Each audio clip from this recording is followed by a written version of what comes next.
एक पिता और उसकी बेटी के बीच प्यार का रिश्ता अटूट होता है। एक बेटी अपने पिता की गोद में खेलते हुए बड़ी होती है, लेकिन वह बेटी के लिए दिल से कभी भी बड़ी नहीं होती। एक पिता और बेटी के बीच प्यार हमेशा के लिए बना रहता है। घर की लक्ष्मी कहे जाने वाली बेटियां माँ बाप की आंखों का तारा होती है।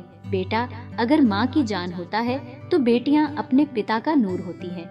आज हम ऐसी ही पिता और पुत्री की कहानी आपके लिए लेकर आए हैं। अगर आपको यह कहानी कहीं ना कहीं दिल से छू जाए तो कृपया हमारे चैनल को जरूर सब्सक्राइब करें ताकि हमें मोटिवेशन मिल सके। एक गांव में मजदूर पिता चंदन और उसकी पुत्री गुड़िया रहते थे। गुड़िया की माँ उसे जन्म देते ही चल बसी थी, लेकिन चंदन ने अपनी बेटी गुड़िया को बड़े लाड प्यार से पाला पोसा था। गुड़िया, अरे ओ गुड़िया, चल बेटा जल्दी से उठ जा। मैंने तेरे लिए दूध और नाश्ता बना दिया है। जल्दी से उठ जा और तैयार हो जा, तुझे स्कूल भी तो जाना है। हाँ मेरे प्यारे पापा, आप रोज मेरा कितना ख्याल रखते हो। मैं जल्दी से उठकर अपना सारा काम कर लेती हूँ। समय बीतता गया। अब गुड़िया विवाह के लायक हो गई थी, तो एक अच्छा पिता होने के कारण चंदन को उसके विवाह की चिंता सताने लगी। हर पिता का ख्वाब होता है कि उसकी बेटी को वह सब कुछ मिले जिसकी उसे जरूरत हो।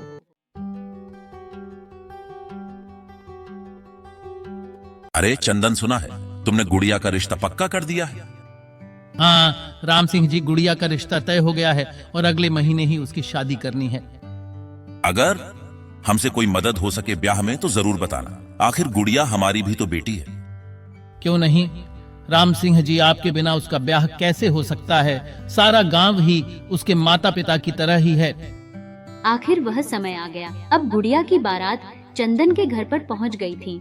हर पिता की तरह चंदन ने भी अपनी बेटी को खुशी खुशी ससुराल के लिए विदा कर दिया।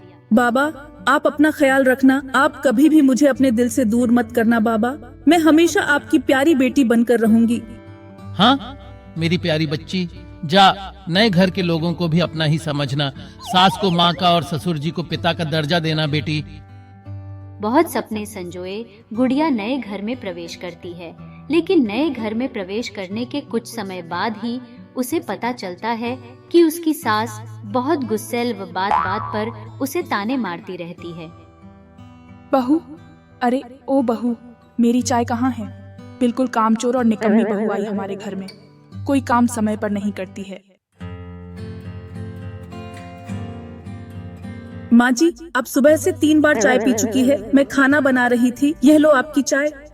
है राम, अरे देखो तो इसे, यह तो मेरी चाय भी गिनने लगी।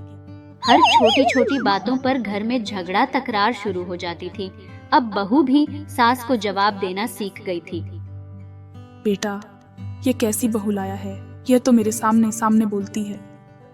गुड़िया तुम जरा देखो ना, माँ क्या कह रही है। आपकी माँ छोटी छोटी बातों पर गुस्सा हो जाती है। आखिर मैं भी कब तक सुनूं? मैं अब और इस घर में नहीं टिक सकती। मैं जा रही हूँ अपने घर। सास बहू के झगड़ों से तंग आकर गुड़िया अपने पिता चंदन के घर वापस आ गई और रोते हुए पिता से बोली, बाबा मैं उस घर में अब कभी नहीं जाना चाहती। मैं यही आपके साथ रहूंगी। यदि आप मुझे यहाँ नहीं रहने देंगे तो मैं खुद को चोट पहुँचा लूंगी। चंदन सारा घटनाक्रम समझ चुका था। वह जानता था कि अभी गुड़िया से कुछ भी कहना उचित नहीं होगा, इसलिए उसने कुछ नहीं कहा। कुछ दिनों बाद चंदन ने अपनी बेटी से कहा, गुड़िया यहाँ आओ बेटी। अगर मैं तुमसे कुछ करने के लिए कहूँ तो क्या तुम करोगी?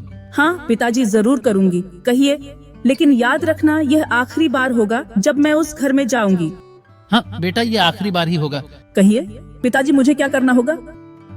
बेटा, जब भी तुम अपनी सास से मिलने जाओ और वह तुम्हें भला बुरा कहे या गलत गलत बोले तो तुम बस एक घूंट पानी पी लेना और वापस कुछ मत कहना, और तब तक पानी को मुंह में रखना जब तक तुम्हारी सास बोलना बंद न कर दे, और फिर उस पानी को मुंह से निकाल देना।